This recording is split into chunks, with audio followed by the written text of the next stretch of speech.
பிரமாதம். உண்மையாவே உங்களுக்கு பிடிச்சதா?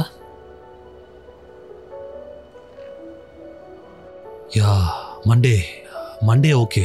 என்னை பிக்கப் பண்ண வந்துடுறீங்களா? தேங்க்யூ.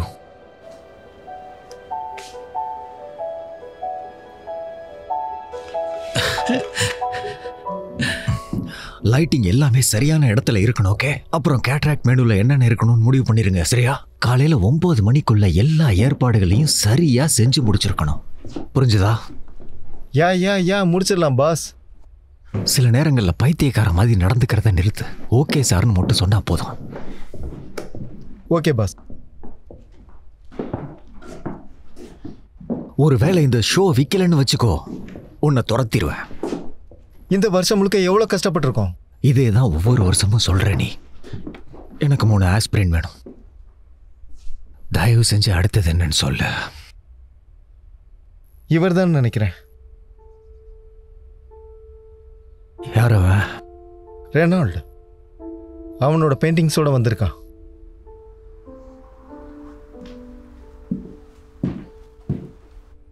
இது எல்லாமே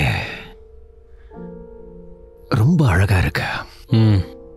ரொம்ப அழகான ஸ்கெச்சஸ் மிஸ்டர் ரெனால்டு. இதெல்லாம் எங்கிருந்து வாங்கினதா சொன்னீங்க? நான் சொல்லவே இல்லை. இது என் ஃபேமிலியோட ஆர்ட் கலெக்ஷனில் இருந்தது. உங்கள் ஃபேமிலி எங்கே இருக்காங்க? நாங்கள் இருந்தது லியோவில். ஆனால் நான் வளர்ந்தது படித்ததெல்லாம் ஸ்டேட்ஸில்.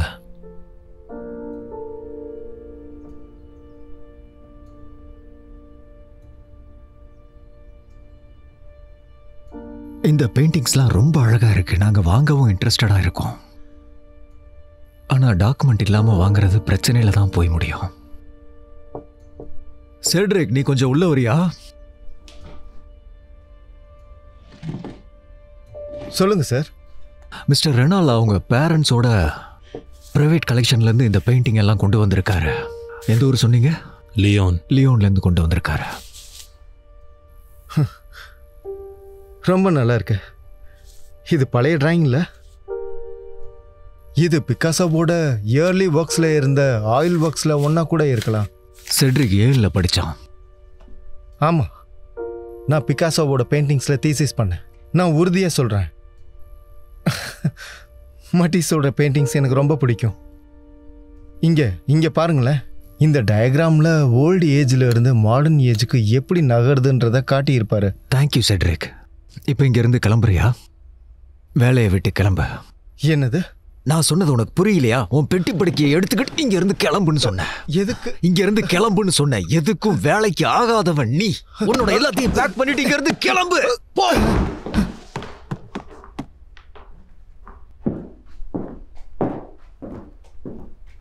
என்ன மன்னிச்சிரு.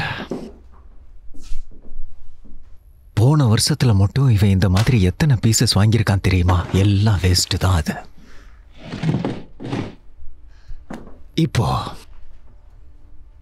Mister Renault from Leo France. உட்காருங்க.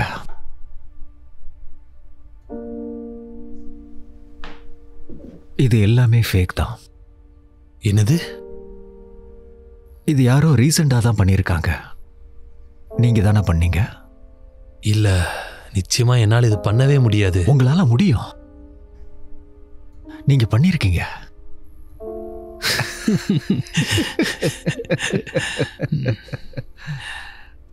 எப்படி கண்டுபிடிச்சீங்க?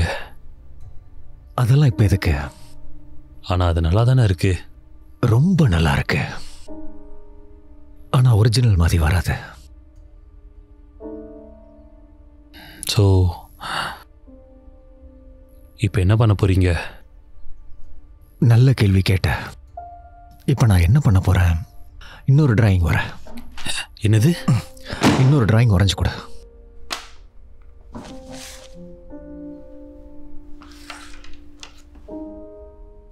யாரோட பெயிண்டிங்? நீயே செலக்ட் பண்ணிக்கோ. பிக்காசோவோட வர. பிக்காசோ?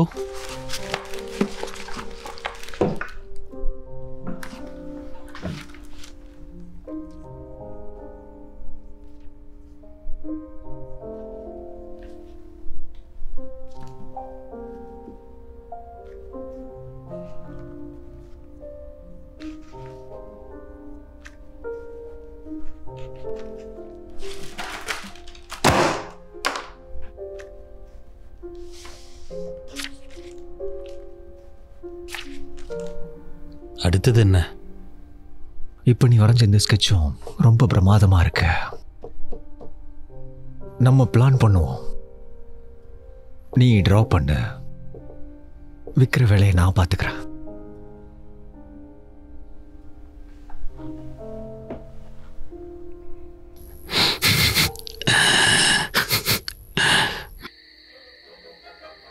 இது ஒரு வித்தியாசமான பீஸ்.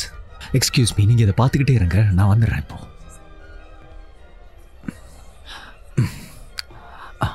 Whisky 1 large. கழுகு மாதிரி கொத்தி தின்றாளுங்க.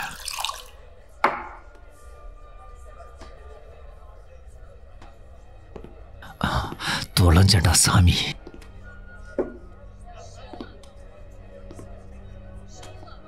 மிஸ்டர் ஒயிட், உங்களை பார்த்தது ரொம்ப சந்தோஷம். என்ன விஷயமா கேலரி வந்திருக்கீங்க? உனக்கு தெரியும்னு நினைக்கிறேன் மேஃபி. அதெல்லாம் இருக்கட்டும், என்ன கர்மம் இது? எங்களோட ஒரு புது ஆர்டிஸ்ட் வரைஞ்ச பீஸ் இது. இது ஒரு ஆயில் பெயிண்டிங். இதோட பேரு சேவிங் கிரேஸ். சேவிங் கிரேஸ் கேட்கவே ரொம்ப கன்றாவியா இருக்கு. உனக்கு ஆஃபீஸ் ரூம் இருக்கா? இருக்கு, ஆஃபீஸ் இருக்கு. இந்த பக்கம் வாங்க.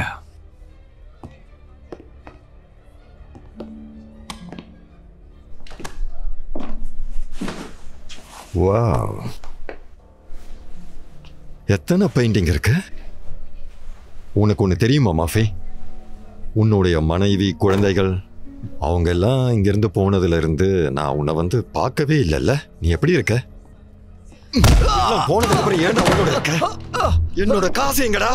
என்னோட காசை எப்ப கொடுப்ப? எனக்கு கொஞ்சம் டைம் கொடுங்க, எனக்கு கொஞ்சம் டைம் கொடுங்க ப்ளீஸ். ஹேய், இதெல்லாம் உண்மையான பெயிண்டிங்கா? பிரான்ஸ்ல இருந்து வரவழைக்கப்பட்ட கலெக்ஷன் அது. ரொம்ப அழகா இருக்க. அதெல்லாம் விலை உயர்ந்தது. நான் இந்த ஸ்கெட்சை எடுத்துக்கிறேன். இது நீ எனக்கு கொடுக்க வேண்டியதுல டவுன் பேமெண்ட்டா எடுத்துக்கிறேன். தேங்க்யூ. என்னோட காரையாவது திருப்பி கொடுப்பீங்களா?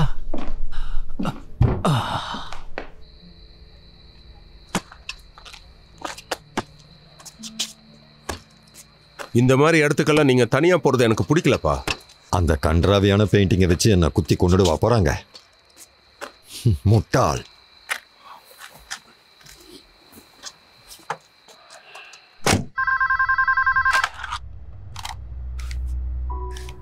ஹலோ, நான் தான். அதெல்லாம் வித்துருச்சு. இன்னும் 2 வாரத்துல உனக்கான காசு வந்து சேர்ந்துரும். அதுக்குள்ள எனக்கு தெரிஞ்ச ஒரு ஆள் இருக்கான். அவன் ஒரு பெயிண்டிங் பைத்தியம். அப்படியா?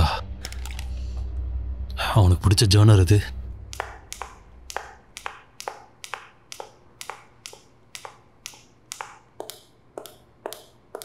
ஓ, doctor Monahan. Agent Walaski. Kazinski. Right. I'm sorry, எனக்கு எப்பவும் பேர் ஞாபகம் இருக்காது. பரவாயில்ல. உங்களுக்கு ஏதாவது ஹெல்ப் வேணுமா? டேனியல் கிட்ட இருந்து உங்களுக்கு கால் வந்துச்சான்னு கேட்க வந்தேன். இல்லை, நீங்கள் கேட்குற கேள்வியை வச்சு பார்க்கும்போது அவன் இன்னும் எங்கன்னு நீங்கள் கண்டுபிடிக்கல போல இருக்கு. எனக்கு இன்னும் ஆர்ட்டை பற்றி ஃபுல்லாக தெரியாது. நீங்கள் ஒரு ஆர்ட் எக்ஸ்பர்ட்ன்றதுனால நீங்கள் எனக்கு ஹெல்ப் பண்ணால் நல்லா இருக்கும்னு நினைக்கிறேன்.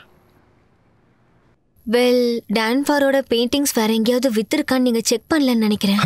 நான் இந்த டிபார்ட்மெண்ட்டுக்கு தான் புதுசு. ஆனால் வேலைக்கு ரொம்ப பழசு. நியூயார்க்ல இருந்து பாரிஸ் வரைக்கும் எல்லா ஆர்ட் கேலரிக்கும் ஃபோன் பண்ணிட்டேன். அவன் நிறைய பெயிண்டிங்ஸ் விற்பான் போல இருக்கு. ஆமாம், அவன் ரொம்ப ஃபேமஸ். உங்களுக்கு ஒன்று தெரியுமா? வாங்கினவங்க என் கூட பேச விரும்பல. அதில் ஆச்சரியப்பட என்ன இருக்கு? சரி, உங்களுக்கு புரியுற மாதிரி சொல்கிறேன். நீங்கள் $1,00,000 கொடுத்து ஒரு பெயிண்டிங்கை வாங்குறீங்கன்னு வச்சுக்கோங்க. யாராவது வந்து அதை ஃபேக்குன்னு சொன்னால் எப்படி இருக்கும்? என்னை ஏமாத்தினவன் யாருன்னு கண்டுபிடிப்பேன். இன்னொரு விஷயம் சொல்ல போனால், செவுத்துல மாட்டுறதுக்காக எல்லாம் $1,00,000 செலவு பண்ண மாட்டேன். இவனுங்கெல்லாம் பைத்தியக்காரனுங்க.